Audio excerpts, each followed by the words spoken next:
It's time for more Manifesting Original Rich Bitch Experiences. Each week, we're talking travel, wellness, and millennial musings with a level of refinement. What level? It fucking depends. I'm your host, Ava Bilkey. Welcome back to the More Pod. Today, we are in for a treat because I am going to be joined by a very special guest. This guest is who I refer to as my nomad mother. She has taught me much of everything I needed to know to really start my digital nomad journey last year when I packed up all my shit into 2 suitcases and moved to London. And so I'm super excited to have Helen Simkins on the podcast today. And she has been nomading for 5 years now, which is incredible. And I thought it would be really fun to do a reflection of her years of traveling the world as a nomad and as a business owner, and just have a little story time. Get the tea. Let us learn something from all of the wisdom that she has collected over these years. I think that, travel is one of the things that helps us grow exponentially as humans. And I love, love, love hearing other people's travel stories. So that is what we are going to do today. Now, Helen is an intuitive business coach, creative director, and solo wanderer. She has created a lifestyle of freedom where she chases her dreams and builds a business while traveling the world, aka lives the dream.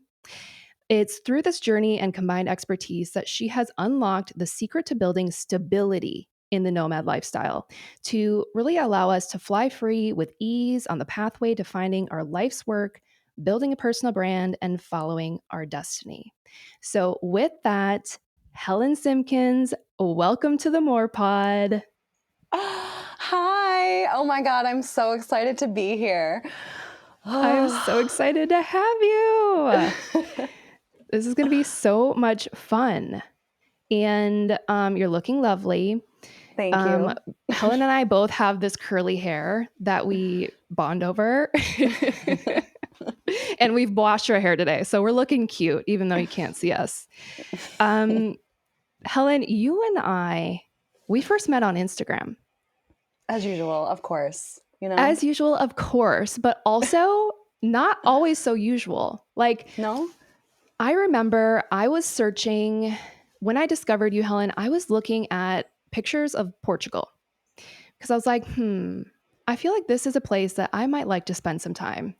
And I saw this lovely photo of you. I was searching a hashtag. I don't even remember specifically what it was, or maybe it's a nomad hashtag, but your photo was like one of the top results. No surprise because your Instagram is popping. And I clicked into your profile and I was like, I really like her. And we both have curly hair. I just felt like we had this instant little connection, as small or as big as that may be. And shortly after that, Helen, I don't know if you remember, but you were offering a beta program. Yeah. And you were essentially enrolling people in the opportunity to get on Zoom with you and go through a bit of a coaching program for those who wanted to become nomadic. And I don't think I've ever slid into anyone's DMs the way I slid into yours that day. I was like, sign me up. I'm ready. Hello, my name is Ava. It's nice to meet you. And I think we got on the phone the next week and really formed, a connection, a friendship. You helped me so much. But isn't that kind of funny to think about how we met? Also, I remember having our phone call in the Selena in Lisbon, exact. And I remember having the same thoughts of, I'm getting on the phone with someone who looks exactly like me. When they say, oh, you attract a certain type of clientele, you're like, yeah, you just collect mirrors. Exactly. We are exactly collecting mirrors, which is fun and spooky sometimes at the same time, right? I've learned so much from you, and whether you realize it or not, small things to big things, you were a big part of me actually taking the leap to try on this nomadic lifestyle. And I'm so grateful to you, and I wanted to have a conversation because you've been doing this for so long and you have so much wisdom. And I want to know a little bit of your backstory before we get into your lessons from around the world. Where were you at prior to taking that leap into becoming a full-time nomad 5 years ago? Like, what were you doing? What was it that really like propelled you into taking this journey? Well, first, it's even before answering that question, it's amazing to really hear that just us having conversations and you finding me through a hashtag, which also tells us that hashtags sometimes do work. Yes.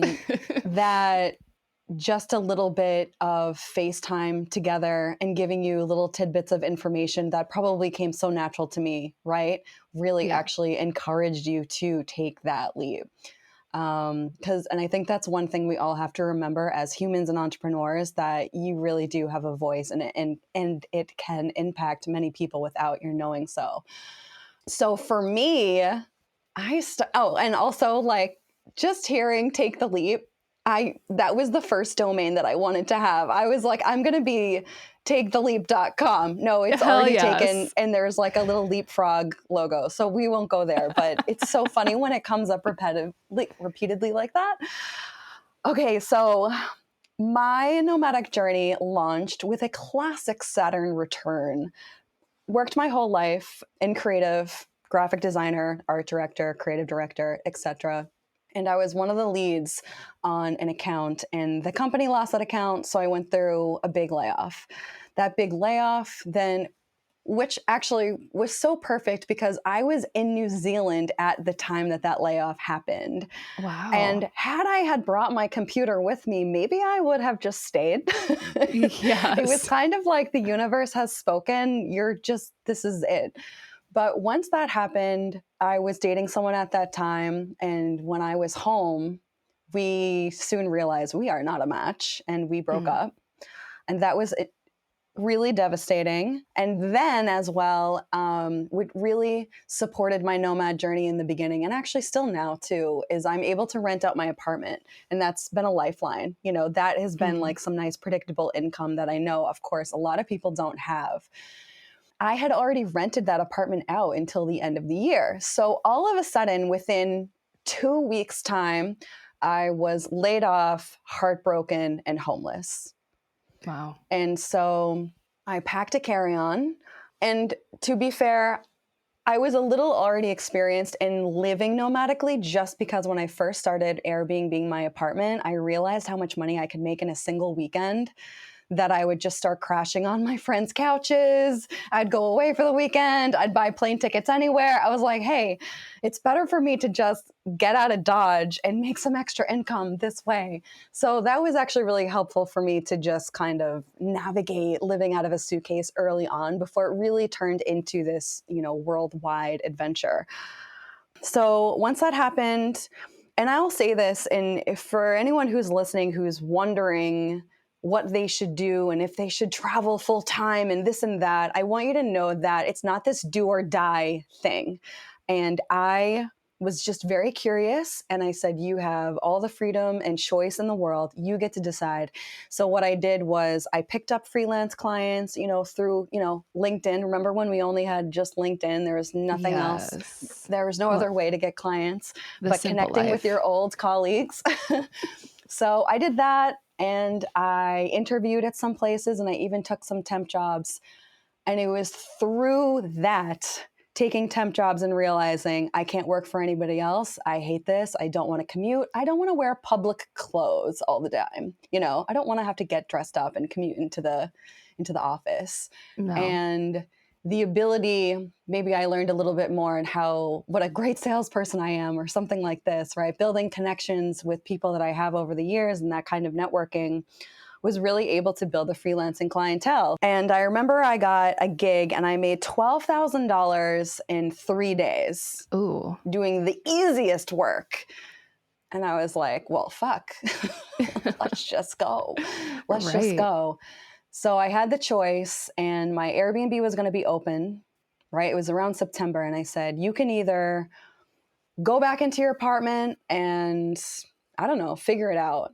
do you want to live in Boston anymore? Do you want to do this? Or you can rent it out for the remaining months, September, October, November, the leaf peeping season, Yes. and actually leave this country. And so that's what I did. And I gave myself basically a test and trial and said, I actually booked a return flight home, which I never do. And I don't ever recommend doing that. But at that time I did, because I was new and had no idea.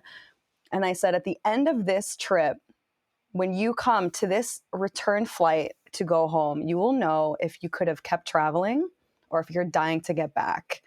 And obviously I could have kept traveling. I came back, I packed up more of my apartment, and I left just a month later down to actually South America at the time. So it sounds like it was, rather than maybe like one big moment, it was really Mm-hmm. like a series of signs and confirmations that helped you build that confidence and that momentum and really feel like, yes, this is something that I can do. It's nice to hear also that it sounds like you kind of went into it as more of like an experiment. Yes. I think a lot of times, and myself included, people can look at choices in life and be like, wow, am I really going to do this? Because if I do this, it's the end of this chapter, or it's like a death of an identity, or you know what I mean? We put so much pressure on every choice along the way. But it sounds like hearing you, share how this kind of unfolded, maybe you didn't even really know this would become your life for the next 5 and still going years. Is that Oh, true? yeah. Oh, no way. And I was going to say, I almost can finish some of your sentences and words, like watching you talk or hearing you talk. 100% comes down to identity, in which I will say, and we'll probably talk about later, then all of a sudden you get the identity of being a digital nomad. Oh. Yeah. Mhm. Yep, Mhm. we know that one too. Um, but yeah, the universe, it was kind of like listening to the clues. And some of those clues, I will say, in the workforce, I was always someone who never wanted to own my own business. I was like, I'm going to work for the man and take him for all he's got. And I'm like, I'm going to, get the shiniest golden handcuffs with diamonds around them until I figured out that I Obviously. could create those myself. Right. And Mm. listening to even my own colleagues and employers say, I can't wait to work for you one day. And I thought they were nuts. I thought they were crazy. So some of that, right? And also, if not now, when? Like going into graphic design, I said to myself, I'm going into this because I know one day I can work from home and take care of my family, my little kiddos. Little did I know my kiddos would become different countries around the world, you know? Mm. Yeah. And it's kind of just like having that same sentiment of, I'm going to choose this pathway because I want that kind of independence and that kind of freedom that I really do desire at my core. But at Mhm. that time, I didn't know what that really meant and would manifest to be, And exactly like you said, really just being so curious with life, and nothing is permanent. Yeah. You can always buy a ticket home. Yes. You can always buy a ticket. You can always change your LinkedIn, title. You can Yeah. always you can update your Instagram bio. You can start again and you can change. And I think that's part of just, what this journey confirms for a lot of us who decide to, try something new. I want to get into story time. Like I know you have so many incredible stories, so many experiences. You've been everywhere almost, I'm sure. And I want you to kind of take us through some of your most memorable moments or some of the most impactful experiences you've had over the course of your years. And I think it will make sense if we start with year one, right? Like, Yep. what is year one of being this full time traveler look like for Helen, who is deciding to rent out her Airbnb, her condo full Mhm. time, and really just like have the doors of the world open to you? Let's start with year one. What were you up to? What was going on, and what did you learn? So, year one's a great year. Year one, and what's actually funny about this, my first destination, and I don't want to say like, oh, my first destination out of the country or this or that. It was the first destination of truly being nomadic and bringing my computer with me, Mm. Mm-hmm. was Tel Aviv, Israel. of all the places in the world. Wow. And what's interesting about that is I went to Tel Aviv. So the trip was Tel Aviv, Jordan, Turkey, Bosnia, Croatia. Wow. And just in just a short 1.5 months, let's just do it all.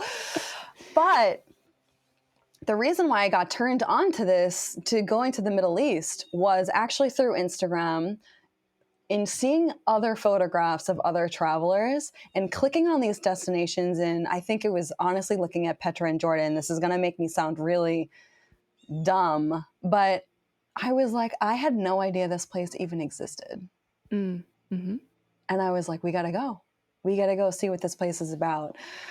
And I will say in the first year, that's what it truly was really just exploring so many different cultures and countries and food and people and monuments and ways of doing things, and collecting what I like to call these kind of like magic travel experiences. I always think of where we have this specific mason jar that we travel with us, and it's like we're capturing these moments and throwing them in like they're little lightning bugs that we get to keep forever. And I definitely have some really memorable experiences with that in Jordan, like the Wadi Rum Desert, waking up at sunrise to live camels. Wow. Just there, making friends with the Bedouins, who are not bad people, by the way. And they also choose to dress it the way that they do. Being welcomed into a Bedouin family and having real, honest, deep conversations with the women there, their religious beliefs, which are the same as ours when it comes down to the core.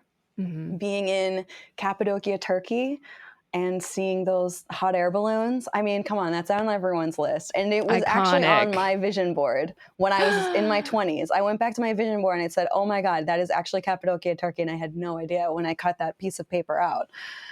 The lesson or the experience of your first year is going to be, what I always say is, being a kid in a candy store and wanting it all and taking it all.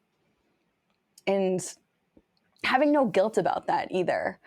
And having unlimited potential and possibility to become whoever you want to be, to do whatever you want to do. So this was the first time that I met loads of different expats and nomads. I was in an environment where everyone was an entrepreneur. Instead of in America or the US, where it's like, well, what's your job title? What do you do? What is that company? Where did you go to college? What did you graduate with? On the outside, people are asking you questions like, who will you become? What do you stand for? What impact are you trying to create in the world? And so I recommend anyone in their first year to just be a sponge. Yeah. To be a full brain sponge and take it like you're almost like your first year of college, like just here to listen and learn from so many people and expect the unexpected, like expect to fail, expect to lose your freelance clients, expect to get lost, expect to be disappointed with a country, and then be so overwhelmingly overjoyed by a very unexpected country. That for me, that was Bosnia, blown away by Bosnia. Versus Croatia. Yeah. Overhyped. Don't care. Overhyped. They're like, look at these beautiful beaches. I'm like, your beaches are full of rocks. My feet hurt. Oh, that's so true. I love that, being a sponge, I think that's like one of the best places to approach any new location from, like being a sponge, whether you're on a 1-week vacation or you are like, I booked a one-way ticket, being a sponge. And, it's interesting you say for Americans who leave, it's almost like you get this blank page because instead of being asked the traditional, where did you go to college? Where are you from? What do you do for work? How can you help me? When you are asked those broader questions that you were sharing, like, what is your purpose? What are you becoming? Like, what do you value? For some people, that's the very first time they're even considering those answers. And what a cool fucking situation to be like figuring that out free from Hmm. everything that, kind of made you who you are up to that point. Free from what you think you're supposed to become. Yes, yes, Free yes. from, I feel bad about, you see babies being born and they're already wearing a onesie of some college. It's like, my God, give your child the chance to like have their own choice in the matter, right? Right. And it's true. It's like your first year out of the States, and any year, you can rewrite who you are. If you were the dorkiest, geekiest, nerdiest kid in high school, guess what? You're going to become the most popular now, you Mm. know? Mm-hmm. That's what I mean. There's just, you get to rewrite your path and your future and where you want to go. And you will start getting hard questions that no one has ever asked you before. And then you start to think, how come no one has ever asked me this before? Like, Yeah. it's all about, in America, it's all about the end goal. Mm. So it's like, okay, well, you need to create wealth and income and money. So what profession does that equal? Okay, well, I guess I quote, should be a doctor, Mm. a lawyer, a nurse, you know, investment portfolio hedge fund person, whatever, right? And so then we build it backwards. We say, all right, well, that means I need to get a degree in this, instead of Right. just being curious and saying, what interests me? What do I want to do and like to do now? And see where that evolves and takes you, because then you end up kind of following this career path based on monetary reasons. It's not going to make you Yeah. happy. And it doesn't even, yeah, I could go on and on about this one. I know it's But not going to make you happy. And then you have the crisis about what does make me happy. And yeah, and then you're you get falling into to, this identity trap mm-hmm. that you'll Yeah. spend the rest of your life trying to let go of. Mm-hmm. Oof. All right. We're Oof. already in it. We're deep, the deep cuts. So in this first year, it sounds like you really let yourself just go wherever you wanted. You were Mhm. traveling fast. You're seeing a lot of places. You were asking yourself these new questions. And it sounds like that's just what we should expect, right? Yeah. So, for anyone who's kind of journeying this way, year one, kid in a candy store, do whatever you're feeling pulled to do. At any point in that first year, did you have thoughts about, am I good now? Or were you just immediately in it? Like you just knew you had to keep traveling? Yeah. So in that first year, let's say I explored a lot of Europe. Then you're like, well, what's South America like? What's Africa like? What's Asia like? What what about the rest? What about the rest of this world? People ask me, what's your favorite country? I don't know. I haven't seen them all, Facts. you know? How many have you seen? 35. That's a good chunk. It's a good chunk. And I've also been to 30 states too. And I always say that there's a little bit of ego that comes around with how many countries have you been to and stuff like Yeah. this. And I can't stand that, actually. I Mm-hmm. can't, I've met men that will ask me how many countries I've been to so they can just tell me that they've been to 95. I'm like, I Ugh. don't care about that. And that's just to say, if you want to travel and explore your own country, which a lot of us have not, you can also do Yeah. that.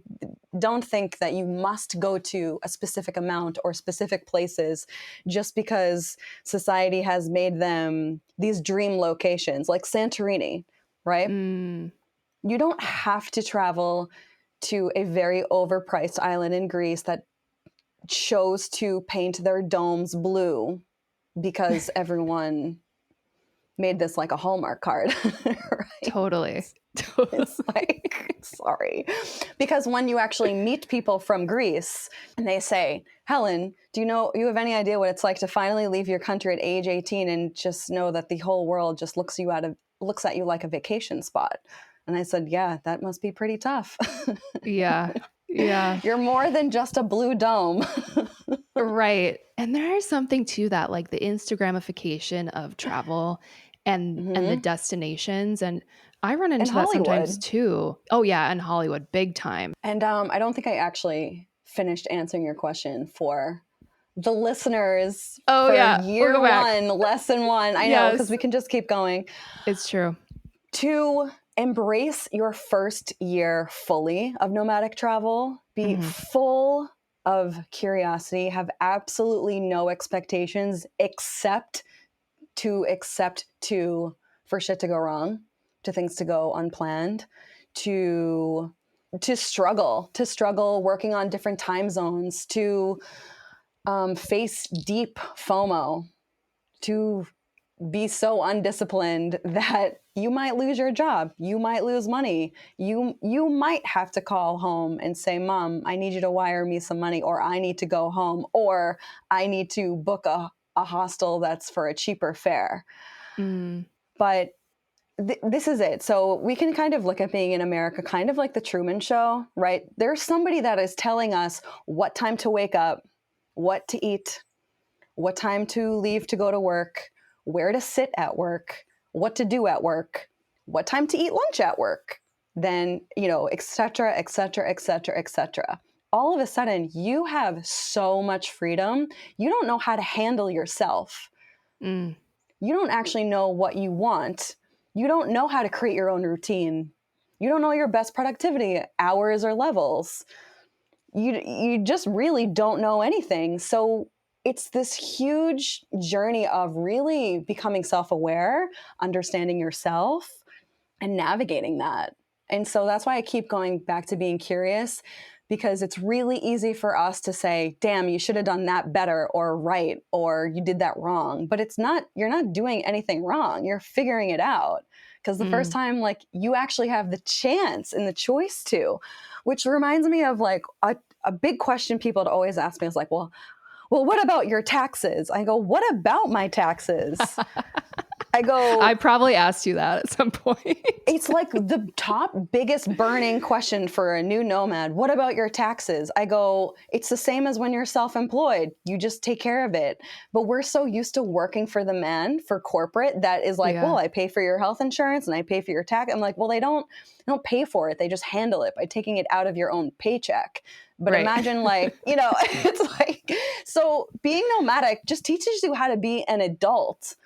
And that's what you'll learn your first year, is life on your own without society's expectations on you or any rules. So kid in a candy store, yeah, you can have gelato for dinner and no one's going to say anything. Just your stomach. Oh God, I love gelato. It doesn't love me back. I think that's fantastic. So year one is really just sort of relearning how to do Yeah. life and how you want to do it on your terms. And Yes. knowing that you're going to have more freedom that you can handle, and Yes. expecting that like shit is going to go wrong. You're going Hmm. to get tired. You might get, uncomfortable. You might, whatever.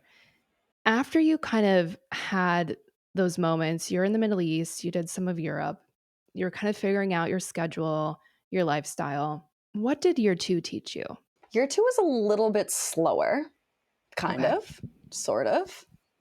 And I mean slower in the fact that I was fully taking advantage of like the visa amount of time that I could have in a place. Mm. At the same time, now that I'm running the countries back through in my head, maybe it wasn't that slow, because I'm like, oh yeah, well, when I went to Gran Canaria, I found like a nice cheap flight to Paris. So I did Paris in 3 nights, Gran Canaria for 2 weeks, hopped on a nomad cruise from Athens, went all the way into Dubai, did a whole Dubai thing for 3 nights, super randomly. And then celebrated Christmas in Thailand, decided we got 2 months there, let's stay. It's like fast and slow, fast and slow. But year two, definitely, once you get used to traveling and navigating travel, then your mind has much more space for the people that you meet. And Mm. it's the people that you meet are actually going to have the most profound impact on you than any destination. And so that's kind of like a chicken and egg thing, right? Because you can say, well, this destination taught me that, but is it that destination or the people that you met in that destination to come to such learnings, you know? Right. And Right. so this is where I really found community. I really found a sense of belonging to a community. I could see how and where and why people would come to me for certain things, which then started to show me what my true gifts are, what I'm naturally good at doing. That, you know, we all assume that everyone's good at the things that we're good at because it's easy for us, right? But this is where I was able to network with hundreds of nomads and really see where entrepreneurship can take you, where a single idea can take you. And because I was very used to that, right? I worked a long time in advertising where a single idea would grow into a huge billboard and multi-million billion dollar campaign. Mm-hmm. And then I'm seeing it repositioned as, what if you just took your own idea and actually grew that in your own company versus someone else's? And once that seed was planted by the universe, as they did purposely in my path, that was it. I knew I was never going back. And by the way, everyone listening, I still have to do this. I still have to tell people, by the way, I'm not getting a job still. I'm not going to get a job. By the way, I still will never work for anybody else. And that's going to be an ongoing thing that you will have to stand up for yourself forever until you Yeah. finally can say, look at my bank statement and the millions in there. You will continually have to say, I pay for my own health insurance and take Oh care of my my own God. taxes. But so with the people that came along, I mean, this was my first Christmas outside of the States, and I spent Christmas in Koh Tao, Thailand, where I spent 2 months there, which is the most beautiful, beautiful island in Thailand, as all the islands in Thailand are, and absolutely one of my top destinations, and think everybody needs to go to Thailand before they die. Like, Yes. I was there with 40 people from all over the world. And before that, on the Nomad Cruise, which is a travel program company. And if there's any new nomads or aspiring nomads out there who really kind of want to just get their feet wet, but have a little bit of that safety and support, a travel program is a great way to go because there's a little bit of that hand holding and freedom to move in and out. But I met like 300 people who were all doing what I was doing, Wow. completely risking it all and just making it up as you go. And so with that, then you really start to encounter karmic connections. Mm. You start to meet people that you have soul contracts with, soulmates who have karmic lessons in store for you. Then all of a sudden, the people you meet and the conversations that you have really start to impact your life and the next choices that you begin to make. And I never found any of that at home ever. And I think actually going back to our original conversation in the beginning, one of the biggest reasons why I left home was I never felt challenged. No one was Mm. challenging me to be Yeah. better. To be Right. better in their opinion was just getting like a better job title and more money. But like, I don't care about that, right? It definitely goes to the bottom of the list once you start realizing, the potential of what else there is. That's interesting that you say that about like not really being challenged. That's something that I resonate with and I feel that way often. And, I think a lot of that sometimes too, when you are an entrepreneur, you don't necessarily get it from a business structure that maybe you once had. Mm-hmm. But then from the travel perspective, I'm curious to know, some of you're meeting all these people who are on a very similar path to you, which I assume feels really comforting, right? Because Yeah. you're kind of used to being a black sheep where it's like your family's asking you when you're going to get a job again and like, how do you buy health insurance? But you're like, Yeah. look, I'm actually not as crazy as you think I am. There's these other hundreds of people on this fucking boat with me. We're all doing the Yes. same thing. Yeah. What's an example of like meeting someone that sees you in that way, but like how did this group of people, how were they able to challenge you or what was it that you felt like you really got from meeting this new community? I mean, the first thing that comes to mind is that you literally can do anything that you want. You can Mm, do anything with discipline and commitment. the D word. Oh, Ke- discipline. Um, Yes, it's but true. I would, and also just so innovative. I think, and I don't know if this is true and this is wrong to say this, but I think maybe if it's in our society or the people we're with, or we didn't choose Lego people jobs. That's what I always say. Lego people jobs, right? We didn't choose to be the firefighter or the nurse or the teacher. And when I was in high school, that is really what was pushed. If you were a woman, hey, we need nurses, we Hmm. need teachers. So those are the Lego people professions when I say that. But what that does is it kind of crushes ideas and innovation. And I'll never forget, it's so funny that this one in particular business is coming to mind, but it was a couple and they put on the most extravagant weddings all over the world and they did it all remotely. And you could go into their Wow. website and you could say, well, I want to have a destination wedding, obviously, but I want it to be in a castle. I want the temperature to be like this. It's going to be less than 100 people. I want, a disco, whatever. And they would just put it together. And I go, that is so cool. And it's something you would never think that you could do outside of a location dependent something or rather. And they could fly anywhere in the world that they wanted to. If they wanted to even show up to the wedding, they didn't even have to. They just Sure. handled it all.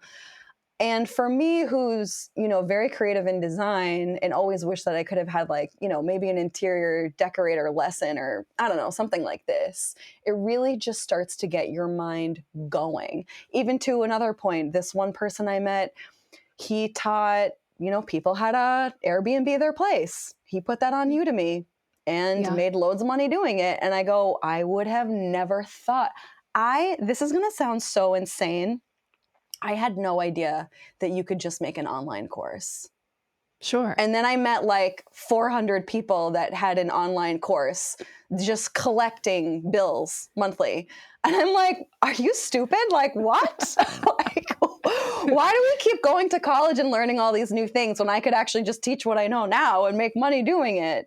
And Yeah. you can take anything that fascinates you and just teach it.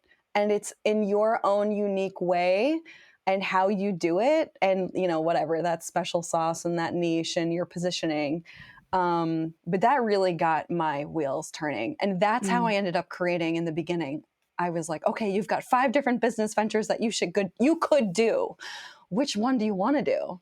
I got Mm. domains for hostess Helen if I do ever want to teach people how to rent their Okay. apartment out. We obviously have the nomad influence. We've Yes. got girls go remote and guys go remote because I was like, you know what? Maybe I'm going to teach people how to travel, but in person. And I'm going to say, hey, we're at a marketplace. I'm going to show you how to ask for the fruit and bargain them down or whatever, right? Like Yeah. this. But you just start, your curiosity turns into innovation. Mm. And that you can make money doing anything as long as, yeah, okay, there needs to be the passion behind it. There needs to be the determination behind it, the discipline, the commitment. Commitment is a big thing. We'll probably talk about that later because that took me a long time to actually fully understand. Hmm. But being a sponge, again. And I will also say a lot of things that come from other people is a different perspective on a lot of beliefs that you and stories that you may already have and you weren't aware of that can start to trigger you, which then in tenfold automatically start to heal you. And that's, Mm. why you're really traveling. I mean, Yes. you don't know that's what's going to happen, but No, don't tell them. Don't scare them. I know, sorry. It's true though. No And I think healing. it's right. No healing, no No. inner No child crying. work, No, no no, trauma. No. no. I think it's also important to note that like everything you were experiencing at this time was pre 2020, right? This Oh was yeah. before there was like a little new wave, if you will, of being open to working remotely. So Yeah. I can imagine, pre 2020, like having those experiences and like the couple who's doing virtual global remote weddings. What? That is so fucking cool. I And they know. were really ahead of their time. You know what I Yeah. mean? So I Yeah. understand when you say like meeting people and like having this community that really encourages you to think bigger and Exactly. does show you that anything you want to do is fucking possible.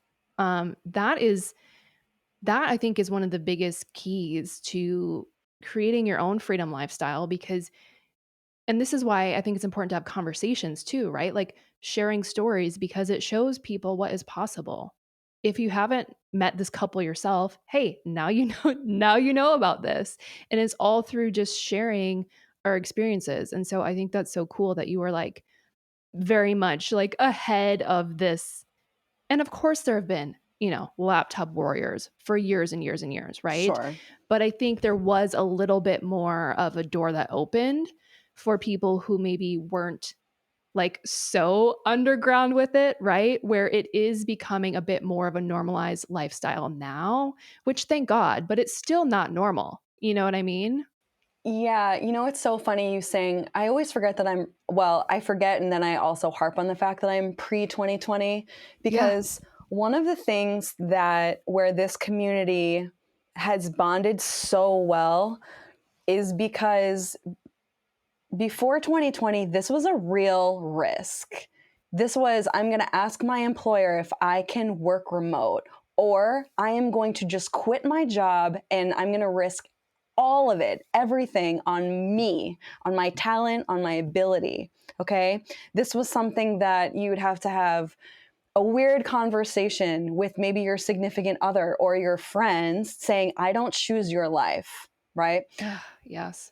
Or hey, I need to go out on this adventure.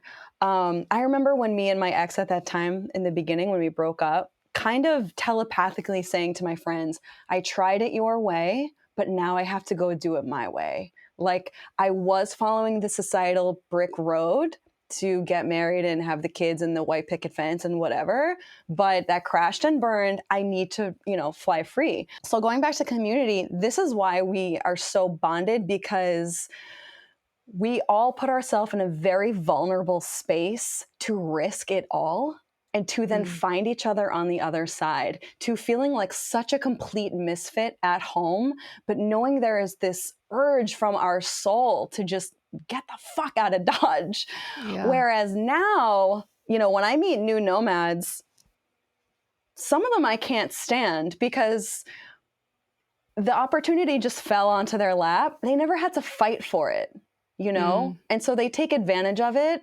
And I'm like, because I've seen them outside of the country, obviously, in places, and they're just mean and rude. I'm like, you're still on borrowed land and everything is Yeah. borrowed. And it just doesn't, yeah, you know what I mean. But You could create a whole nomad etiquette class. yes, yes, exactly. It's like they're treating it as this long year bachelor party. You Yeah. know, they're Yeah. hooting in the corner of the hostel what state they're from. Just kind of like grossness where they're just kind of like, I'm just going to drink some margaritas and hook up with some girls in Mexico for the next year, but then I'll go back. I'm like, oh, you're so cool. Oh, you've met those people? That's unfortunate. I've met a lot of those people, and the ones I love it when if you're like on Bumble and you're swiping and they're like, oh yeah, I'm trying that like digital nomad thing out and like, how's the internet where you are? And I'm like, I can't even. I'm like, get out of here, please, go home. No one invited Yeah. you. I think it's interesting because if you think about I feel like I hear that in other pockets of life too, right? Like anyone who has gone first has more adversity. It's not an easy thing to do. And naturally, as we all sort of evolve, I mean, how much are we really evolving? I don't know. But in theory, as we all evolve, there's always going to be the people that went first. And so the people that come after can benefit. And Yeah. so I understand how that could feel frustrating, right? Where it's like, you don't even know how good you Yeah, have it because look what I did 5 years prior. But that said, hopefully people who, approach travel with that mindset cleared out of their system and they kind of just like put it to bed, right? I don't know totally. that that would be sustainable if that was your approach. It goes back to what your intention is. For people who all of a sudden got their job to be remote and had that chance, they're like, I am going to just go have a year-long vacation in Mexico, in Colombia, in the Caribbean, and wherever. Hmm. But there's the other people that are like, no, I'm really going to take the leap and I'm going to take life by the balls and I'm going Hmm. to travel my heart out and I'm going to build the digital empire. Yeah. So it just depends on who you meet along the way and having discernment with their intentions and their values and what they're trying to get out of travel and this Mm. lifestyle, because you'll also run into people who are just trying to kind of use the network that you may have or have created, depending on who you are as a brand and the business that you've built. And also, there are loads of veteran nomads who've been doing this much longer than I have. So you can think of the nomad sector as levels of graduation. We've got middle school, we've got high school, we've got college, and we've got graduates. Because I know if any of my veteran, like I guess I'm a quote unquote veteran nomad because I'm pre 2020, right? But Yeah. when I was out there and it was my first year, which was 2018, I met people who had been doing it already for 5 to 7 years, Right. where you really couldn't have Wi Fi everywhere. So they look at us like, wow, look at the opportunities that you guys have. You're really able to travel with a smartphone and have Google Maps at your disposal, where they Right. had guidebooks, which I did too, because the first time I left the country I was 16 and I had Rick Steves' book, every corner trying to navigate. And so we can also do that with the newer ones, new nomads, right? People who are graduating college in the pandemic and just freelancing right away, creating a YouTube channel right away. And we can also look at them saying, wow, I wish I had those opportunities, but it's all about how you make it. So, is there anything else on community, or would you say that sums up year two for you? I would say it sums up year two for me. However, I know there's a lot of people out there, and that's a really big, scary thing to not have friends on the road. Yeah. So if you know that you are someone who really wants to make sure that you have community, can find community, belong, then do that homework. Join a travel program. When you go to a country, book a shared room, right? So you have that privacy of having your own room, but you also are with other nomads and or locals and business professionals. Hmm. Um, and also, you need to also put yourself out there. You need to join the Facebook groups of that city and or country, of the nomad community, and attend actual events. I think this is a big thing that people get a big smack in the face with, because I am a social butterfly. Yeah. I am very extroverted. I have no problem walking around in public, talking to my phone in stories where other people will be absolutely horrified. So it's really easy for me to go up and talk to people. It's easy for me to sit in a co-working space and just say, hey, what's up? What are you doing? How are you, whatever. I know that's not the case for a lot of people. And so I almost don't want you to listen to my lesson of community and think that it's automatic. And you really Mm. have to put your best foot forward to find it. And it takes two to tango, right? Hmm. So, what I like to do in practice is making only two solid friends from each place.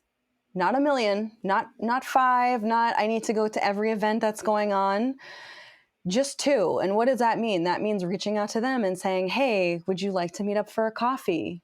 It's taking the relationship and the connection that you come across at maybe the hotel bar events or the Selena hostel or, whatever, and taking it that next step forward and reaching out to them to meet up.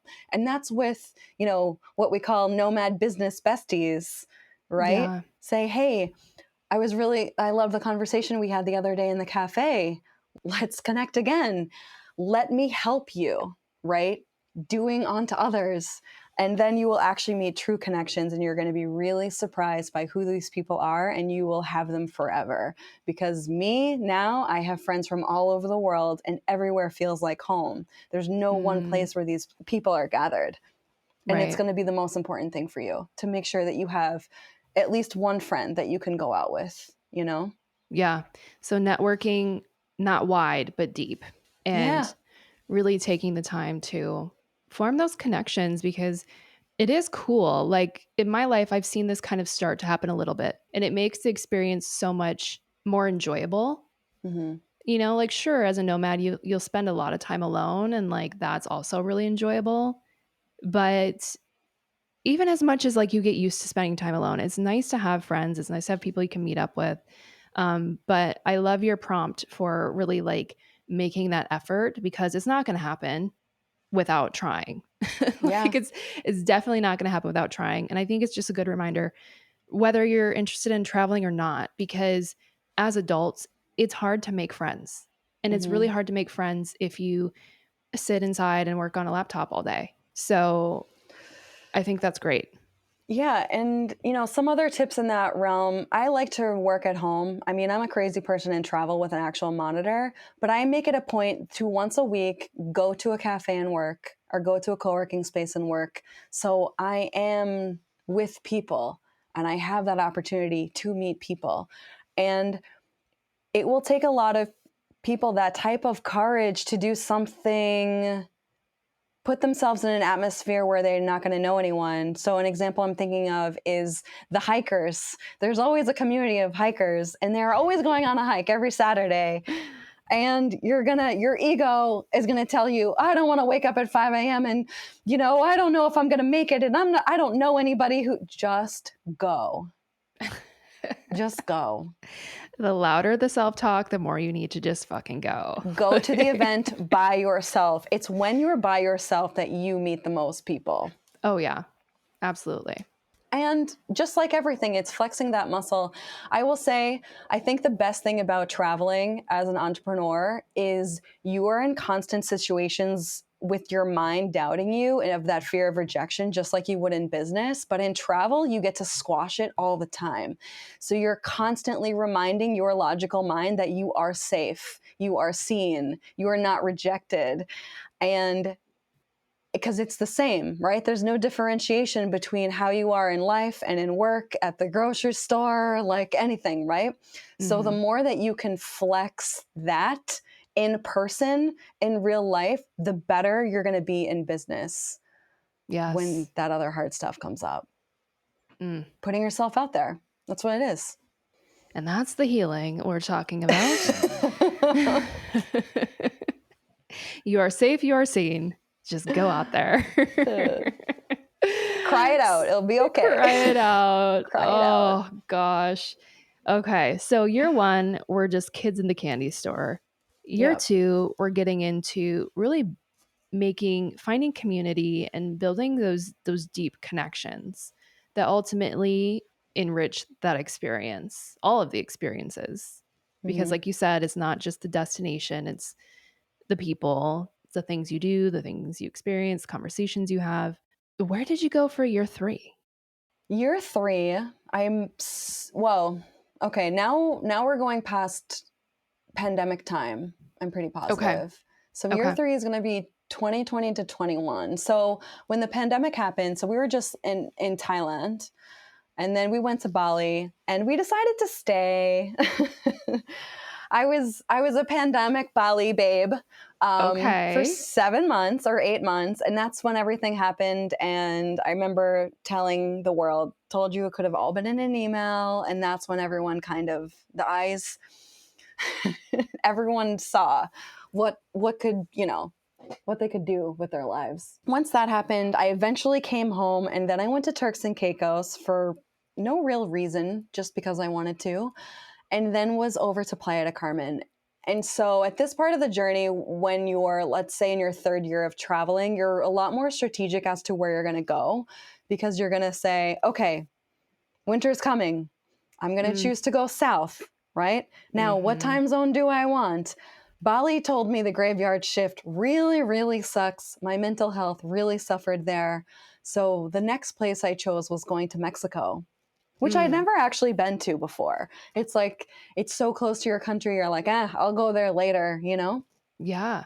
And so this is when now we're turning more into a slow mad. We've gotten a little burnt out from that fast travel.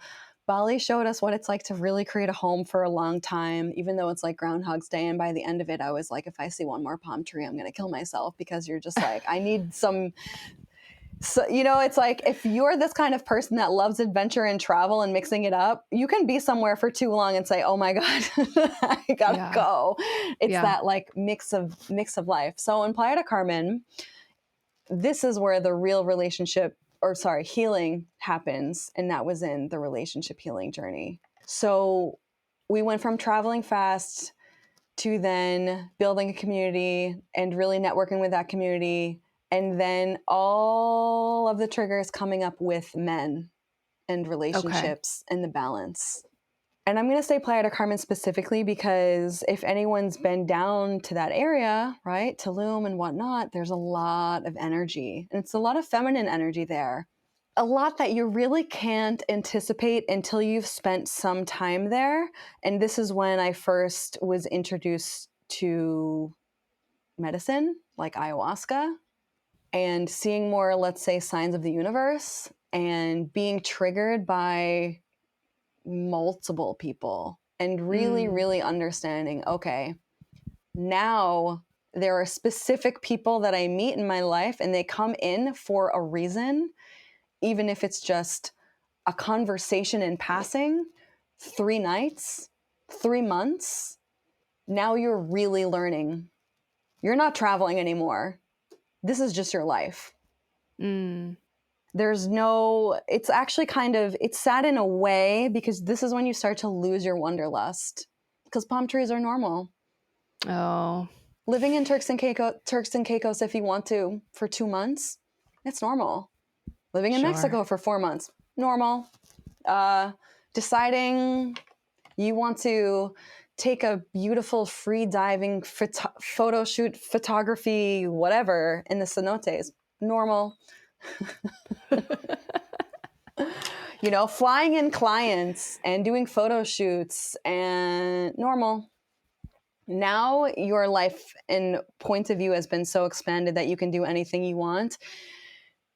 It's all normalized, and now the real lessons start to come in, because now everything is going to, it's going to be a real journey. So coming into the real relationship healing journey that I did endure was in Thailand. I met a man who to me is my soulmate, one of, right? It depends on how people interpret these words. You can say a karmic connection. I say soulmate in the sense of, we were mates at one point in another life, but in this life, not my life partner, and here to provide a lesson. So with the magic that happened in Thailand when we were together, and then the separation of loss with the pandemic, all of a sudden I find myself in Playa del Carmen, and I'm there for one day, the first night. And of course, what do? I go to a nomad meetup, because that's who I am, and he's there. And drops down. No way. He's there. And I turn into a ghost. I could not believe it. And so that's basically when I come to find out, you know, after like this beautiful relationship that we had, and then the virtual relationship that we had through the pandemic, he somehow is in Playa del Carmen. So he's like, I knew you'd be here. I knew you'd be at this nomad event. I'm like, are you kidding me? Then comes clean and tells me, you know, he'd been seeing someone the whole time that I could have never planned. Never. Okay, so he was seeing a stewardess who was 13 years younger than him, who would just basically fly to wherever he was and then fly out. There's nothing in the history books that I could have like prepared myself for that. Wow. So that happened. Also, while I was, you know, dating online, I dated 2 different Alejandros, because, you know, when in Rome. When in Mexico. If you're not going to Mexico to date Alejandro, I don't know what you're doing. Like, seriously. You know? And love what that for you. Yeah, it was great. And then I just remember spiraling out with stupid stuff. You know, why isn't this guy texting me? Or what does he think about this? Or what if this? Or I couldn't concentrate. It was bad. It was bad. And it was the first time I really looked at myself and said, maybe it's not them. Maybe it's you. Maybe there's stuff you need to figure out and heal. And then good old ayahuasca. Ooh. Ooh. So the stuff happened with that guy. One of these Alejandros was another karmic relationship. Okay. So yeah, Playa de Carmen's a journey. I don't know if everyone who will go there will experience the same specific healing of relationship healing, but I think in general that is something that we all do. And I also say it in the sense of there was a lot of work that still had to be done when it came to men in the corporate office as well. So it's not just like romantic relationships. It is who I am as a woman, who you are as a man, what society has proclaimed us to be, how we should be, and the fear and beliefs that came along with that and how to break free of them. So for an example, oh God, I'm like, how deep do I want to get with this one? I'm like, I am sat. I am like fully in it, ready for whatever you want to say next. So some of the realizations that I had is going into, okay, all right. Let me just get my sleeves ready. Okay, so the sleeves are up. We're going in. Okay, so something that I realized that I did not know before is, so I am someone who has been in an open relationship before. When I was 26, I was seeing a guy who was also seeing another person. I hope you are enjoying this conversation just as much as Helen and I did. Come back here next Wednesday for part 2 of our conversation. Helen shares some incredible safety tips for solo travel. We round out the remaining years in her 5-year journey to date. Plus, she is giving us the tea, the breaking news. That's right, Morpod fam. We are getting the exclusives on where her relationship journey is at today and where she's heading to in year 6 of this incredible digital nomad journey. Thank you so much for listening, and I'll see you back here next week. Listen to the More Pod every Wednesday as I share the things that make me more me and discover a thing or two to make you more you.